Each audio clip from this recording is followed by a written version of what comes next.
সাবেক দুইবারের মেয়র এবং সাবেক এমপি হাজী ফয়সাল বিপ্লবকে আজকে নিয়ে আসা হয়েছিল 31/9 মামলায় তাকে একটি মামলায় অ্যারেস্টে দেখানো হয়েছে এবং সেই মামলার শুনানি হয়েছে। মামলার মেরিট সার্কামস্টেন্স নিয়ে আমরা বিজ্ঞ আদালতে শুনানি করেছি।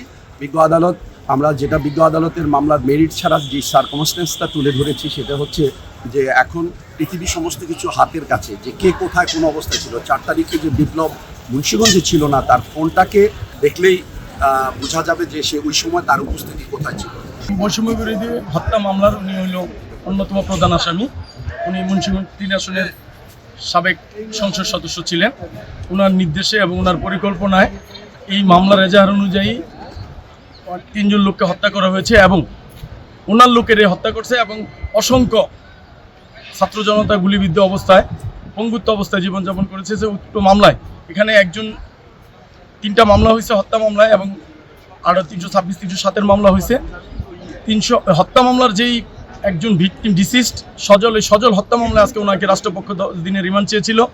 শুনানি অন্তে বিজ্ঞ আদালত 7 দিনের রিমান্ড মঞ্জুর করেছে।